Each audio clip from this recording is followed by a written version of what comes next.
அஸ்ஸலாமு அலைக்கும் வரஹ்மத்துல்லாஹி வபரகாத்துஹு. இங்கு 2 பரிசு பெட்டி இருக்கிறது. நோன்பு வைப்பவர்களுக்கு அல்லாஹ் 2 பரிசு தருகிறான். நபி ஸல்லல்லாஹு அலைஹி வஸல்லம் அவர்கள் சொன்னார்கள், லிஸ்ஸாயிமி ஃபரஹ்தானி யஃப்ரஹுஹுமா இஸா அஃப்தர ஃபரீஹா வ இஸா லக்கிய ரப்பஹு ஃபரீஹா பிஸௌமிஹ். இதன் அர்த்தம், நோன்பு வைப்பவருக்கு 2 மகிழ்ச்சி இருக்கிறது. இஃப்தார் நேரம் சந்தோஷம், மாலை மஹ்ரிப் நேரம் வந்தோடனே நோன்பு திறப்போம், அது ரொம்ப சந்தோஷம். நாள் முழுக்க பசி தாங்கினோம், தாகம் தாங்கினோம், அல்லாஹ்க்காக காத்திருந்தோம்.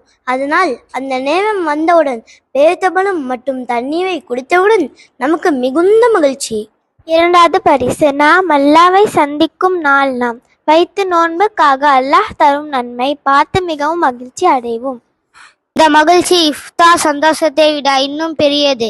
ஏனென்றால் சொர்க்கவாசிகள் சொர்க்கத்தில் உள்ள இன்பங்களை விட அல்லாஹ்வை பார்ப்பது மிக மகிழ்ச்சியானது.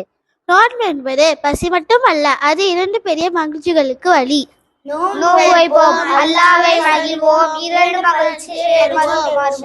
இன்ஷா அல்லாஹ். அஸ்ஸலாமு அலைக்கும் வரஹ்மத்துல்லாஹி வபரகாத்துஹு.